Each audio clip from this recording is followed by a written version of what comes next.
Good afternoon, USTA Southern. Hello from Atlanta and Asheville and Rhode Island. We're so excited you're here. We're going to get going in just another minute, but in case you're not sure where you are, this is our fourth USTA Southern virtual happy hour. We're so excited for our special guest, Todd Martin over there. How you doing there, Todd?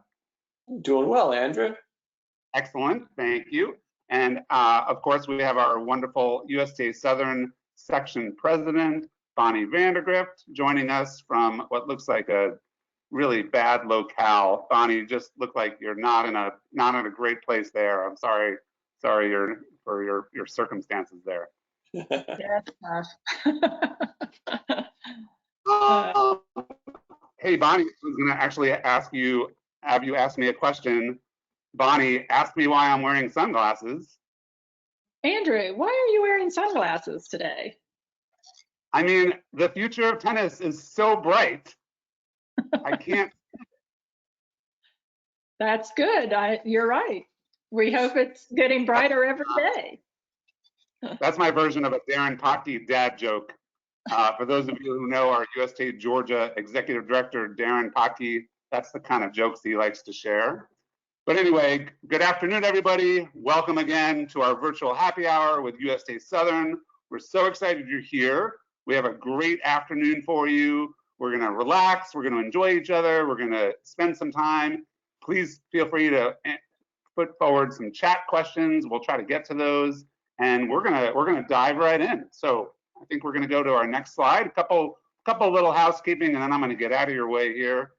Just to be clear, you can see us, or you should be able to see us. We cannot see you. We can't hear you. We can't see you. You can wear whatever you want. Don't worry. We can't see what you look like. It's week 10 of pandemic and work from home for some people. I know you haven't dyed your hair or gotten haircuts or shaved. How we doing here? Looking good, huh? So don't worry. Just and feel free. And of course, we'll be on screen for much of the time here. You can share any questions or chats or inquiries you have. There's a chat box or a question box on the right side of your screen typically. We will not promise to get to all those questions and input, but we're going to try and see how we do. And at the very end, right at the end of the happy hour, there'll be a quick survey just asking you how you like this, how this is working out for you. And we hope you'll share some input, as that'll help us figure out where we go from there. So, couple little housekeeping things, and I think we're good to go on to the next one. So pull up a chair, relax, sit down, put on your favorite pajamas or whatever you want to wear or whatever you don't want to wear. And then I think I'm going to probably at this point turn it over to our Bonnie Vandergrift, who might have a cocktail of her own to start us off. And maybe we'll go to the next slide just to tee that up, and then Bonnie, I'm gonna let you take it from here if that works. Okay, Andrew, thank you. And thank you, Todd, for being with us. What are you drinking today? Well, if you look at it from this side, it looks like an O'Doul's, but it's actually a Peroni. So yeah. Okay. Cheers. Well, cheers. Let's get started. First, I want to apologize for some false advertising, because I think many of y'all were expecting to see Shelby Fitzpatrick doing this interview, and there were a few technical difficulties. So I'm back in the moderator chair, and I'm looking forward to our happy hour. But sorry if you were expecting Shelby. Todd, we're thrilled to have you, and I know everyone remembers your stellar career and remembers watching you play. And we're looking forward to getting to know you a little bit better today. But I just want to highlight a couple of things that you might not be going to tell us, so that I want everybody to remember just how awesome you were. You made it to the finals of 2 Grand Slams, and the Australian Open in 1994, I believe, where you played against Andre Agassi. And then in 1999, you made it to the finals of the US Open, where you played Sampras in Australia, and you played Andre in '99 at the US Open. And that was also the same year that you reached your highest ranking as the #4 player in the world. So that all deserves a toast. So cheers to you on those amazing accomplishments. So let's get started. Can you briefly tell us how old you were when you started playing tennis and a little bit about those early years, and maybe who had made the biggest impact on you, both on and off the court, maybe in those very early years of tennis? Yeah, so my parents, my parents sawed a wood racket in half when I was probably 4 years old. They were both athletic. My mom was a phys ed teacher. My dad was a high school athlete in multiple sports. And tennis was a good place for them to meet their recreative pastimes. And I just chased them to the park every time they went to play. And if I behaved myself, my dad would let me play some home run derby at the end. And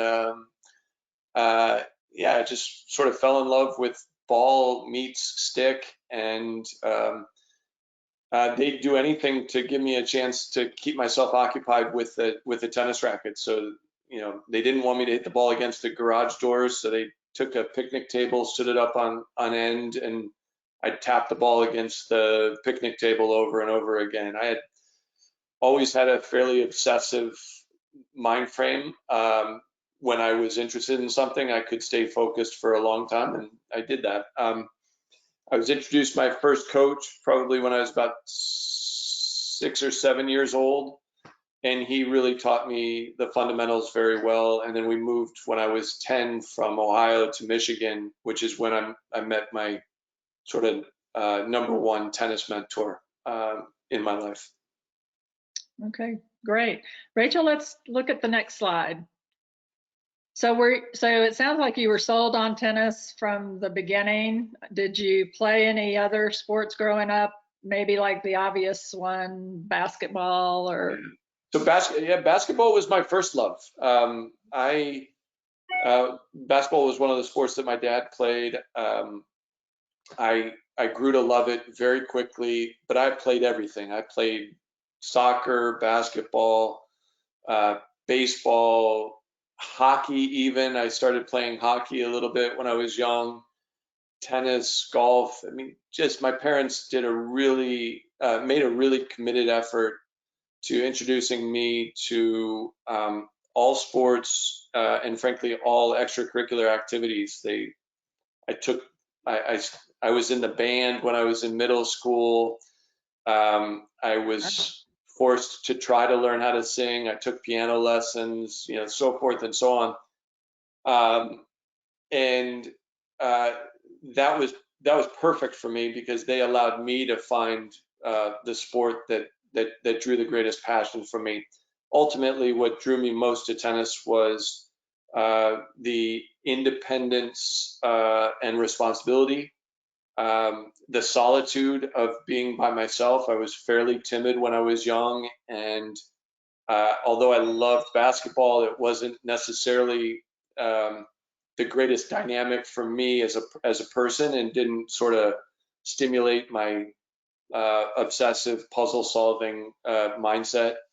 And then finally, the coach in Michigan, who many of your viewers probably know, Rick Furman, he was an educator like none other I've ever met, and just no matter what, always was able to push my button to stimulate more improvement, deeper analysis of certain things, and without hitting a lot of tennis balls, without playing a ton of tennis throughout my childhood relative to the norm, he got me to get everything out of my game early on in my life. That's awesome. Well, obviously, from this slide, we know that you played college tennis. So, Rachel, we'll ask you to put up the poll. And so all of our guests out there, we want you to see if you know where Todd played college tennis: TCU, the University of Michigan, Northwestern University or Stanford? Bonnie, And I know this answer. sorry, I know this answer. you know this answer. I do. Well, that's good. But while they're filling that out, tell us about your decision to go to college and if you would encourage today's juniors to play college tennis. Well, my college tennis experience was wonderful, and I'll get back to that after we reveal maybe the answer to where I went. But Yeah. I deem college tennis to be a very important step in the developmental pathway of aspiring tennis players. It was critical for me. There's no way for me to have been able to turn professional out of high school.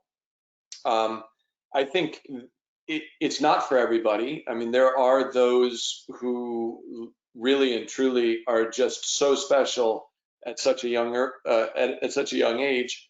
It would probably be counterproductive to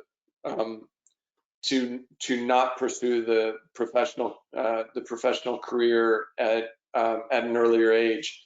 But I think those examples are just so few and far between. It really should be everybody's expectation that if that on their way to professional tennis, college tennis is going to be a stop on the journey. Okay, so let's see how they did with the question. Rachel, if you'll show us. All right. Nobody thinks you went to TCU, so how did they do, Todd? Well, about 58% of them did pretty well. 8% of them did horribly because I never stepped foot on Stanford's campus until I was about 47 years old. And TCU and Michigan were second and third on my list of places to consider. Okay, let's go on, but tell us how you ended up at Northwestern, and I think somebody else we know, a friend of yours, might have gone there as well, that was on one of our webinars, and then a little bit about your relationship with your coach there, and it's Coach Torricelli. Is that? Yeah. So Paul Torricelli is really why I ended up going to Northwestern. When I was a junior tennis player, I knew I was going to go to college on even balance for academics and for the and for the pursuit of the sport. I had very clear ambition to be able to play professionally at the end of college, but I was nowhere near good enough to consider that this is a decision primarily for tennis. So Northwestern's got great academics. It was far enough away from home. It was about a 3.5 hour, 4 hour drive from home, but not so far that it would be an effort to get home. And the campus is beautiful. The guys on the team I really gelled with well when I visited. But I had built a really good relationship with Paul Torricelli. He was our intersectionals coach when I was a junior, so I got to know him a little bit. A fella who was about 5 years ahead of me in high school played for him at Northwestern, which is how and I thought that guy sort of walked on water, and following in his footsteps it just looked right to me. But Paul was as mellow and decent of a person as I could imagine, and I had been surrounded with wonderful coaches early in my life, so I really valued who the coach was as much as I valued what the content of the style of coaching would be. So I was with Paul just 2 months ago when in Chicago when the virus really took hold and started to really impact our communities. He's a dear friend, will always be, and really had a tremendous impact on my life. That's neat. Okay, let's look at the next slide. So obviously you decided to turn pro, and so we're gonna see if everyone can figure out at what age you did that. So here's the next poll. And while they're working on that one, you were on the tour really during one of those golden eras of tennis, and had an opportunity to play some of the all-time greats. We talked about Sampras and Agassi and Lendl in there. So tell us just a few of your favorite memories of your time on the tour, without revealing any of the other answers that we're going to talk about. Yeah. So when I turned professional, I really left what was just about the most comfortable environment you could imagine. I felt like college socially suited me really well, and I built great relationships with my team, great relationships with non-athlete or non-student athlete friends, and yet I was so excited to play professionally. The first couple of years were really a struggle to see the success that I had imagined for myself, but also gain the comfort of that I was just sort of in the right place. I don't think coincidentally those two things rectified themselves or improved concurrently. I had been on the tour for a couple of years or so. My tennis started to get better. I started to feel more established within the peer group, and now, all these dozens of years later, many of my closest friends in the world are tennis players, and even those who I was never even close to when I was playing, we are really excited to see each other usually when we see each other now. So as competitive and as individual as this sport is at the professional level,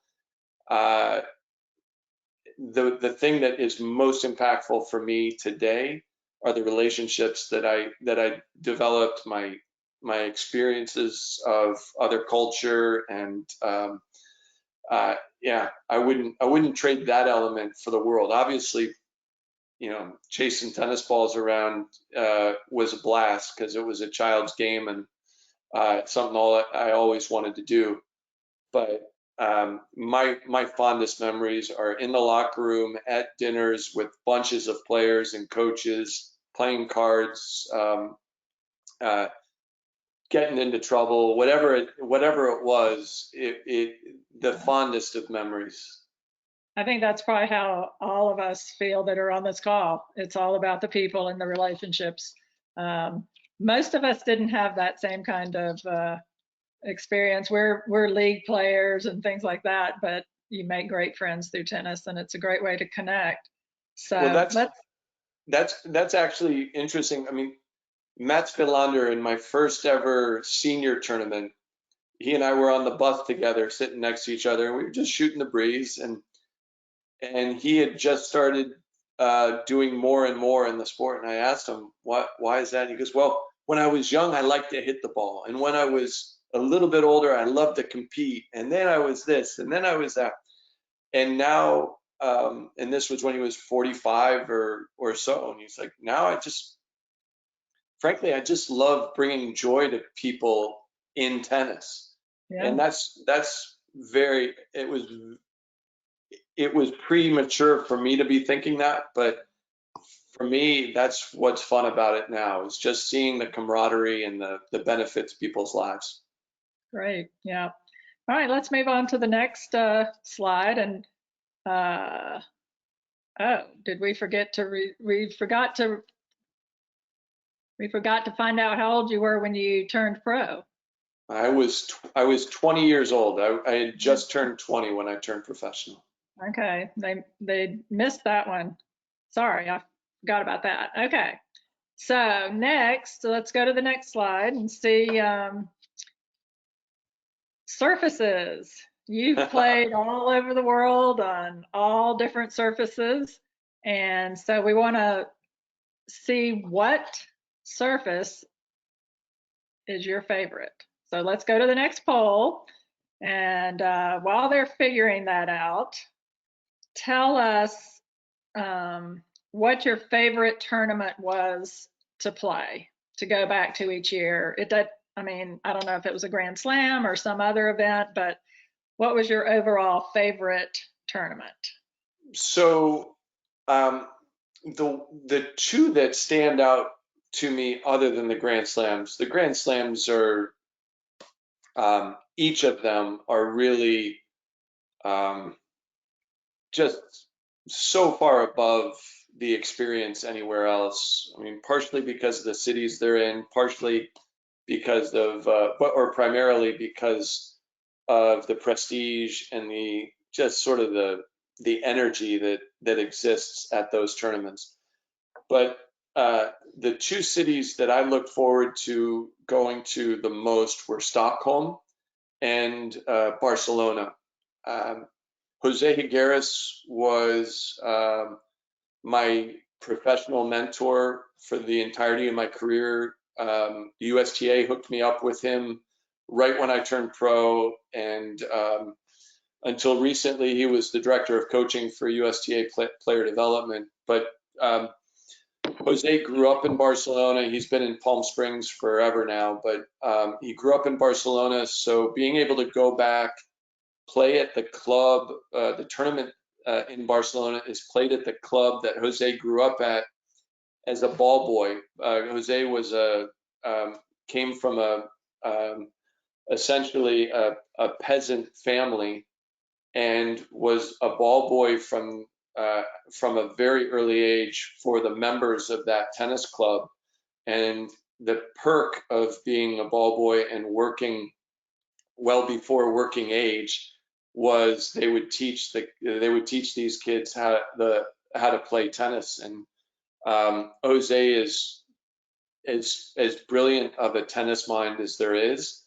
And so the first time I went back to his club and called him up from Barcelona, eating paella, I just was like, this is the best place in the world. And because I'm so fond of Jose, and I felt it helped that I won the tournament once, but it was just so exciting to be there. And then Stockholm, just it's a westernized country. It feels like Michigan, sort of just the way it looks and the climate, which is where I grew up, and everybody speaks English. When I was a bachelor, it didn't hurt that all the girls were really pretty and so forth. Yeah, so those two cities stood out for me always. Great. All right, well, let's see. So how did they do on this survey? 5% of you are either lucky or pretty insightful. So Bonnie, you asked about the Grand Slams. If I could play tennis one more time, if I could just go out and hit for another hour of my life, I would fly to Roland Garros with a mask on and play on one of the courts at Roland Garros on the clay.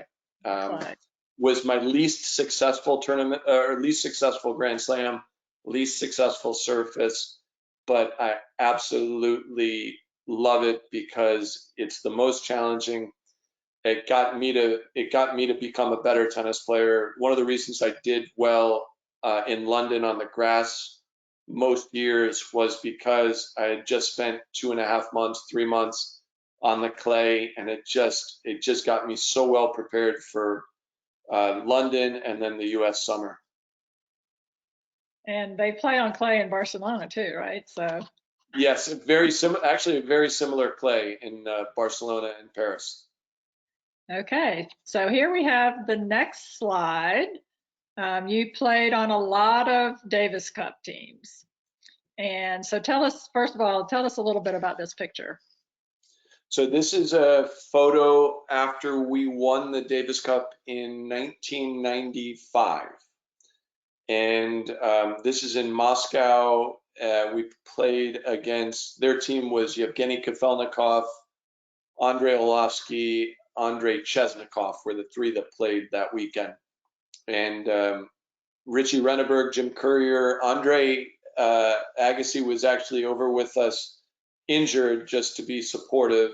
Tom Gullickson, captain, Pete, and me, with a lot more hair than now. And you know, we won the tie 3-1, and you know, at the time, it wasn't that long after the Cold War, and so you know that it wasn't contentious, but we stayed in Red Square, being there was a lot of, it was always heavy, if you will, or weighty when we were playing with for USA as opposed to for ourselves, but especially in the finals and in Moscow of all places, it was pretty impressive and a great feel. And then Pete had a superstar legendary career like few others, but he was at his very best that weekend. He played singles and doubles, won all three of the matches, and just was a real trooper. I certainly think this one deserves a toast. So cheers to USA and to you guys for winning that Davis Cup. All right, well, we're going to find out what your most memorable match is. So let's put that poll up, and there's 4 choices for them to choose from. So let's see, while they're working on that, tell us a little more about Davis Cup and just what your participation overall meant. Because like I said, you played on a lot of different teams. And so how was that? Yeah, so I played for 14 years. You talked about my ranking, my high ranking. It was certainly not my ranking very often. You talked about the 2 slams that I was in finals of. I won some tournaments, but really and truly the thing that I'm most proud of in my resume or biography as a tennis player is that I played Davis Cup 9 straight years from 94 through 2002. And that, for me, having grown up playing high school tennis, college tennis, having played a lot of team sports when I was growing up, it was the pinnacle for me, as far as like it was an earned right. And so yeah, I wanted to do well in the tournaments, but what a great reward it was to be invited to be part of the Davis Cup team. It was an honor. It provided in some ways 4 more weeks of the highest level of intensity for competition. It was only rivaled by Grand Slams, and as competitors, that's what we want. We want every day to get this adrenaline rush, like chills up our back when a really important point comes. And I only felt that a couple of times at tournaments other than the Grand Slams, and I felt it at Davis Cup a whole lot. That's really cool. All right, well, let's see how they did picking out your most memorable match. Tell us what it was. So I think most people are right here. It's really hard to discern between the U.S. Open final against Andre and the Davis Cup match against Patrick Rafter. typically I would say the Davis Cup match against Patrick Rafter in Boston. I had been ill in the morning. Our Davis Cup doctor had squeezed a bag of IV fluid that had been refrigerated into me before I went out on the court because the neutral doctor wouldn't allow a substitute for me. I think partially because that substitute would have been Pete Sampras, and they didn't want the other team didn't want Pete Sampras to play. They sort of liked the notion of me being on the court instead of Pete. And so I walked out. It was 110 degrees at Longwood on the 100th anniversary of the original Davis Cup at Longwood, between Australia and the U.S. also. So I mean, it was a historic tie, Davis Cup tie, and we were down two matches to one when I went out to play Pat. And honestly, I thought I was going to be on the court for 15 minutes, and I'd walk to the net. Pat's a great friend. I would have said sorry, but I just can't play. Congratulations and good luck in the next round. The result wasn't much different, except I was out there for 5 sets. I was up 2 sets to love.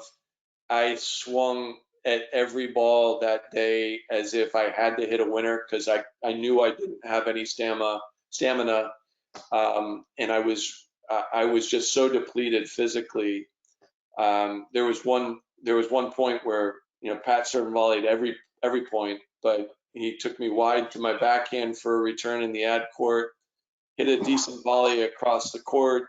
I ran and just slapped at it as hard as I could without any care. I was just going to hit it, and it was like a high riser right over the net strap and almost hit him. And this was at a point in the first 2 sets where everything I touched went in and right where I wanted it to go. And he just looked at me, shook his head. He goes, "Geez, Todd," like it was quite a moment, but it was most memorable for me from the standpoint of I thought I knew what my limitations were physically, and I was forced to imagine what life beyond those limitations could be. And so it got me to look at limitations differently from that point forward. Okay, let's move on to the next one. We're going to have to pick up our pace or we're going to get in trouble. That's my fault. It's already 5:35. I can't believe it. So which of these current tour players would Todd most want to face? So let's go ahead and put that poll up. And the reason Roger's not on this list is because you actually played against him, right? I did. I played against Roger in 2001 in Basel and Davis Cup. And he beat me in 4 sets. I lost first set. The second set, lost 7-6 in the tiebreaker. I played 2 of the best points I could in a row, and one finished with him running across the court and throwing a topspin lob up with his forehand that I'd never seen the likes of. Told myself, got to keep doing it. That's the right way to play. Keep going. I did the same thing the next point, but was smarter and hit it to his backhand, and he hit a topspin lob over me with his backhand. So that was on his way up. He was probably just about the top 20 at that time, and it was very clear that he was going to be a great player. Maybe not as great as he ended up being, but yeah. Okay, so let's look at the results of this poll. And how'd they do? They did great. They did great. I wouldn't want any piece of Novak Djokovic. I've coached him. He's a beast, and he would have just slaughtered me. Isner would just be no fun to play against, period. Tsitsipas, yeah, I don't know. Not as compelling as Nadal. I would just love to see what his ball looks like coming at me and by me. And plus, I don't think people play him as aggressively as they should. And I would play him very aggressively. Okay, let's go on to the next slide. So you look very happy in this picture. Can you quickly tell us what happened right there? That was after I beat Carlos Moya in the 4th round of the U.S. Open. It's about 1:30 in the morning, and I didn't have a lot of energy left, but I was walking off the court, and somebody said, "Give me 5," and I gave them 5, and then, lo and behold, everybody started putting their hand down. So I took a lap. Took a lap. Why not? Okay, so you did retire, and so they're gonna try to figure out what jobs you've had since retiring. And while they're doing that, we have a question over here from Drew Myers. And he says, if you had to pick a doubles partner for one big match and could choose from all of the tennis greats in their prime, who would be your partner? A Bryan brother, a Woody, a McEnroe, or Newcomb? Or maybe that's somebody else. I don't know. Yeah. My favorite doubles partner of my career was Scott Davis, and Scott probably is most like John McEnroe in that incredibly gifted, dynamic. I am sort of a Midwesterner, meat and potatoes type of a doubles player, and so I need somebody really dynamic as a partner to complement each other. And John, out of those options, John would be that one. Okay, cool. So let's see about the jobs. Okay. All of the above is correct. Above. So you're currently the CEO of the International Tennis Hall of Fame. Yeah. I think we want to, let's move to the next slide, Rachel. Let's see. There we go. There's a picture of that wonderful place. So we're going to go ahead and post the poll. And while they're trying to figure out what your favorite item is in the Tennis Hall of Fame, tell us how the job opportunity came about. But you got to make it quick. Yeah, so I was probably a year and a half into running a business down in Florida that I had started for junior development, primarily a little professional development.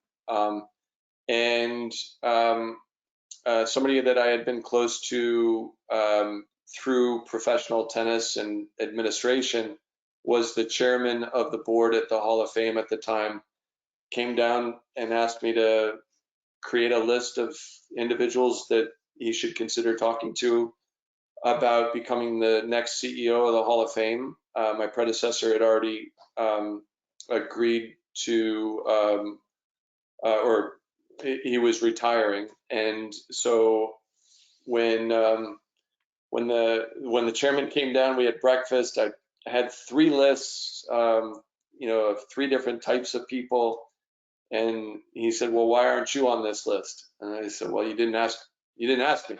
And he said, "Well," and so that's how that conversation started.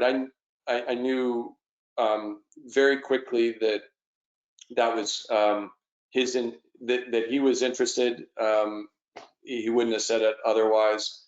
And it was just such a compelling opportunity to be more impactful for the sport that's given so much to me. Okay, so let's see.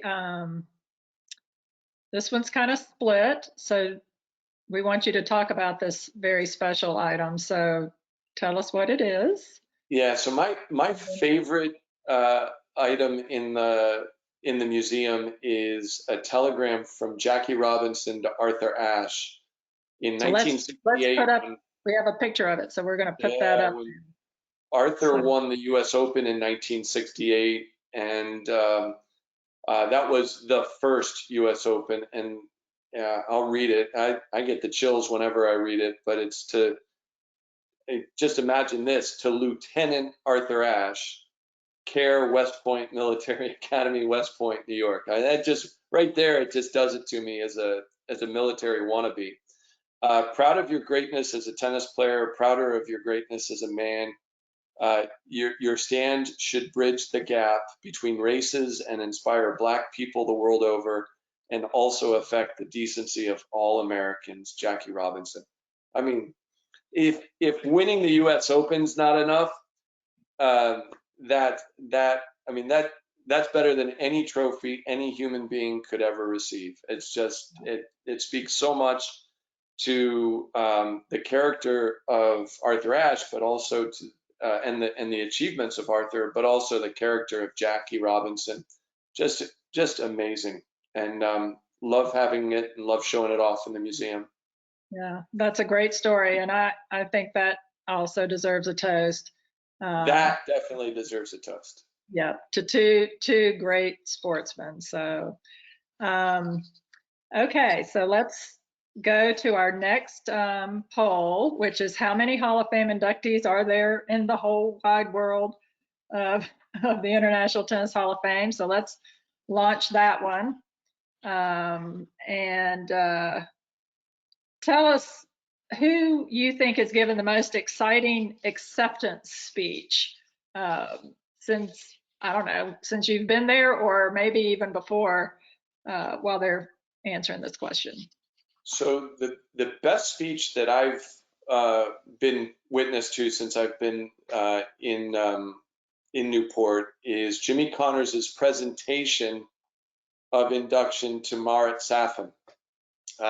Jimmy spoke as if he wanted to have my job. He spoke about the history of the sport, the importance of the Hall of Fame, the value in giving back to the sport. I mean, he hit the biggest home run you could ever imagine. And I was sitting next to our chairman at the time, and it was like, you guys hired the wrong guy. Not that Jimmy Connors would want to be the CEO of the Hall of Fame. But Lindsay Davenport's speech was really impressive to me as well. Lindsay's a longtime friend, and she got up to give her acceptance speech. She had to have spoken for 7 or 8 minutes.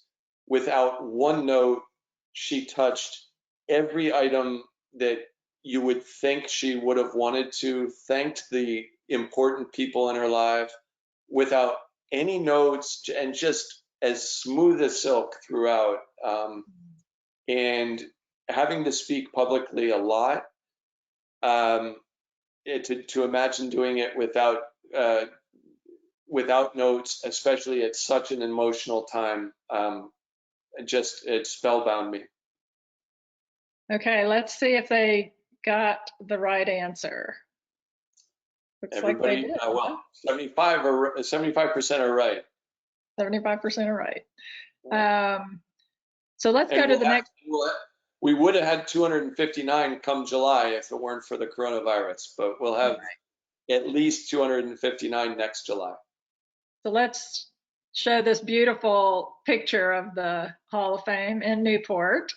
And I just want to encourage all of our guests out there that are watching, if they haven't been there and can get the opportunity, that they need to go and visit, because it's magnificent and really a must see for any tennis fan.